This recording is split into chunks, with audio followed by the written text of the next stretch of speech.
Hi and welcome back. Now it's been a while since I've done one of these Rust building tips videos.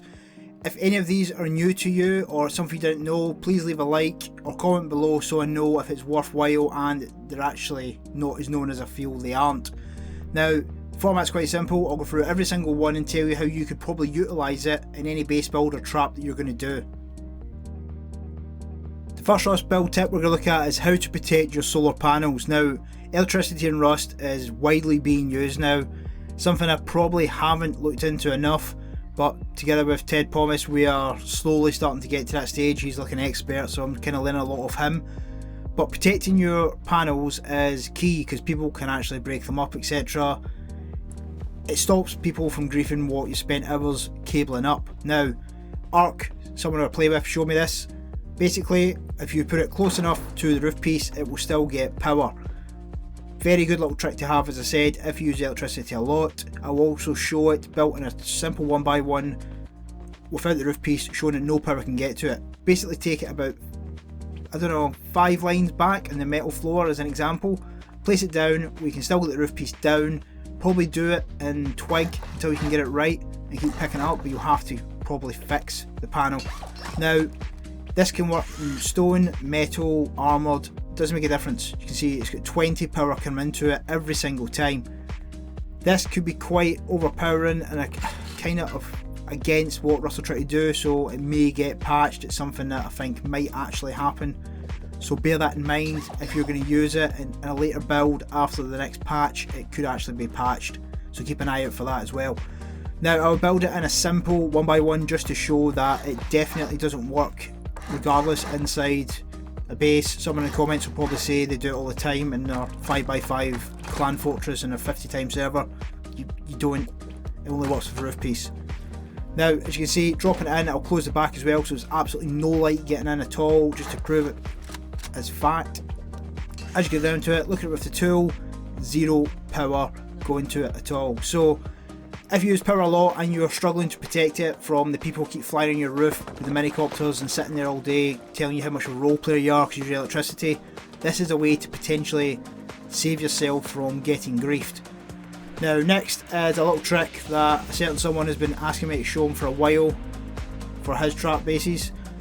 So I've chucked it in here. Now, this has some use if you're very creative, but the shotgun trap can actually go through the wall. This was shown to be by Mintoff probably about 5 months ago and it still works now. You have to make sure it's far enough forward though or it won't work. I'll just show now that it actually shoots the twig out. Bang, gone. So if you're being inventive with like a bunker drop down or something, have this tucked away where they can't see it.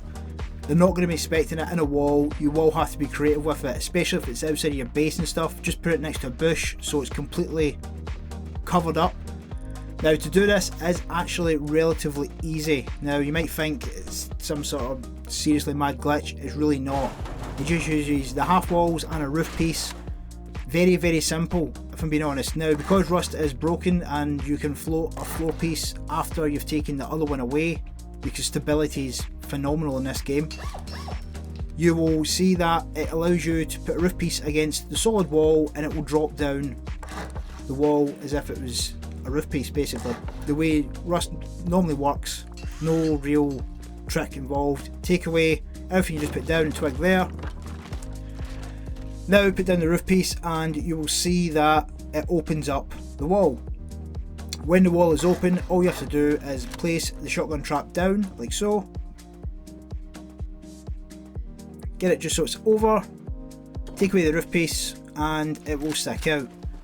Very, very easy, very, very effective if you use it properly. I'm pretty sure that anyone who makes trap bases can find a lot of uses for this. I haven't yet, but I haven't really played with it because I thought it would be patched because the box was patched through the wall, but I believe someone's actually found a way to do it again. Play with it as you wish. Now, next one is a bit of an old one, but very, very useful if you are a solo player and you want to have a loot room that is tucked away down below. Now, you see you can't get through this the way it is, but if you have a garage door above, it will actually push you into the gap. Very useful, as I said, if you want to make like a concealed bunker with a bag down here out the way, or a fake floor, like a triangle floor with some boxes, so it drops you down after you've been raided. Take away the floor piece and wood, and you've got boxes underneath as well. You could utilise it for quite a lot of things, but it's just how you build your base and how you incorporate it in your base as well. I'll show you to put this together. It does take a bit of time, a bit of messing about. You could probably do it in different ways as well, but if you're going to use it, make sure you try on a build server first, because it's a lot of time and effort to put into a base just to mess this bit up. And if this is going to be the focal point for, say, your hidden loot room, or a room where you can guarantee you've got a bag safe away from people after you've been raided, you could probably utilise it in some sort of trap as well, I suppose, but it's one of those ones you just have to play around with. So all you have to do is have a dropped lowered foundation, put some walls either side of it. For this, we're just going to have an example of box to the side, so I'm just going to put some half walls in. As I said, you could do this differently. You can even lead it into a secret part of your base, like another square which is just off, like a crappy honeycomb that's just went wrong. Judging by some of the base builds you see now in Rust on YouTube, you could probably get away with it because some of them are atrocious. Now, close this up at the back if you wish. I say I'm just going through what I would normally do if I was trying to put something like this together. Just melt it all up, take all the foundations down so solid. Just bear in mind, if someone takes the foundation out, they're going to get straight in though, so I'd make sure they're metal if you incorporate it into the foundations. After that's all done, make sure the front ones are done as well, and your little secret room is all secure, because you don't want to be coming back down in and out, because you're going to have to F1 to get back out of it, because you can't get out at all. Now once it's there, put your half wall in place after you put your roof piece in. Get the door frame, it can be a little tricky, so just bear that in mind. Sometimes it will go way above onto the roof piece. You just have to look around, get it so it catches onto the sockets. As soon as it's on the sockets, you're Gucci, you're up and running. Put the door frame in, as you see it's popping up to the top, get it down, lock it in, put your garage door in place after it's done. Once it's done, you're good to go. Now utilise this how you feel. As I say, you could use it for the top of your heli base if you want, so there's only one way down, so someone kills you or chasing after you in their heli, even if you get down here, you're fine. They can take the door out, they're not going to get down, they have to take the roof piece instead. Very, very effective if you use it properly. Now, the next tip that I'm going to show you, Mr. Flack recently showed it. It's one we've showed for quite a while. I think it's been about for about 9 months now, but it can be utilised very well if it's used properly. You can actually go between rooms using ladders. Now to do that, you just have to basically sit in a chair, look at the ladders through the window, and it pops you through. So we've been using this for probably 6 months now. I see some people use it in bases, not really effectively to be honest. For me, this is for like an armoured room in your base. If you get online, somewhere you can go to, it's like a last resort to get in. Just bear in mind the gap in the window, people can shoot through it. So even if you don't use rockets, you can use explosive ammunition, shoot out any walls or anything that's next to where they're trying to get to. Don't have to just use windows, you can use a half wall and a small wall as well. Again, this leaves a gap, but people tend to not like windows. I personally don't. They can be a pain, especially if you don't have the chairs in place. It just can be very slow. Drop this down, I'll lift this up to show that you can actually put the ladder in place after you're here as well, so don't worry if you pick it up by accident, like I did in this video. Pop it down and you can just shoot straight through. So very effective again if you want it for like your heli base, where your helicopter's going to land. Have this so if anyone's camping or chasing, or if you're coming out, you know you're going to be fine, they can't get any further. Have a door behind that, like a garage door, and you're absolutely laughing really. But again, beware of that gap.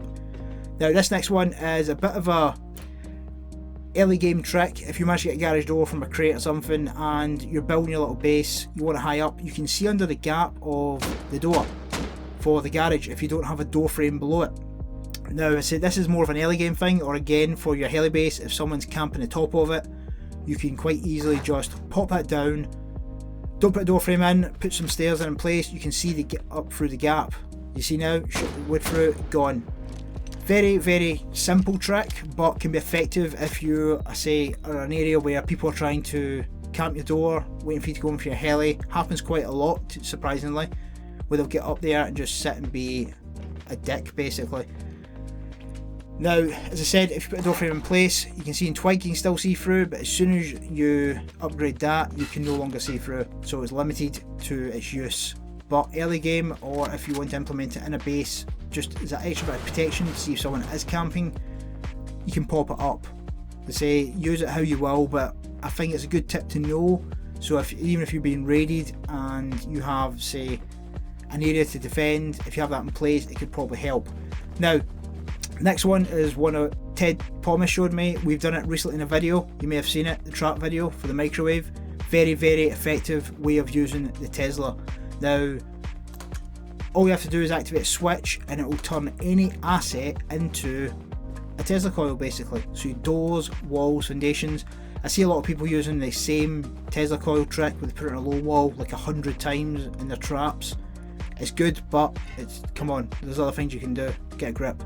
So how he does it is using a furnace, put it to the bottom of it, you can take the furnace away and it stays in place. Now I'll put the link to Ted's video on how to use this best and where to utilise it, because he's got some really good ideas on how you can actually use it, and he explains it a bit more as well. Now you see, as soon as I open the switch to let power through, from the other side of the wall I am taking damage. I will show that if you take the Tesla, move it away from how we've done it here and put it normally, you don't actually take any damage because that's how it's intended to be used. So if I go around the other side now and I pick it up, you'll see that place it just in the middle of the room, hooking it back up to the power supply, it doesn't do any damage at all because that's how it's meant to be used basically. Ted's obviously managed to break that massively, so I'm pretty sure it will get patched, but before it does, use it. You can see now I'm not taking any damage whatsoever because that's how it's meant to be used, but by putting it on the furnace and twisting it, it really makes a big impact. We've got a good few traps already planned for this, and I probably expect to see this being widely used by other people that make traps. Now just to show you again, all you have to do is put the furnace down, place it down on an angle, pop it in. There's no stability on the Tesla coil. Drop it down, power it back up, take it to your switch. The switch can be anywhere, it doesn't have to be this side of the wall, just to demonstrate. Turn it on and you're taking damage. Said very useful to use, honestly. If you are into traps and you want to make like your roof electric, so if someone is camping your roof, just pop. Now the final trick is how to float a pressure pad underneath the floor. Very old, me and Alpha first done this about a year ago. I think Prince Mong pretended he done it like 2 months after. But someone asked how we actually did it for the last trap base that we created, so I thought it's been a while since I've actually shown it properly, so I'll stick it onto here and just let probably the newer players who even might be coming from Xbox or PS4 just how to actually do it. As you can see, the pressure pad is sat above a spinner. I just need to get some more spinners now, plop that down, take it, put it in place, drop all 4 of them down. All you do then is lift the first 3 off. Very simple. Now if you struggle to get the pressure pad on, put some stairs in front and just look down, but if you do it properly you can just angle it and it will go blue just by the angle you're on, down. Now when you jump up, you obviously hear it click and it is fully working. Bear in mind, these actually give it a bit of power, so if you use it just for a door, very perfect, especially for a trap. So guys, that is all the tips that I have got for you for this video. Now as I said, some are old, some are new. If any of these are new to you, again please leave a like and comment just so I know if it's been worthwhile, because that's why I keep doing them, because they do actually get a lot of traction and people actually find it useful. If you watched the last video, you know we're opening a server, join Discord, the link will be below for all the information on it, and thanks for stopping by and I'll catch you in the next one.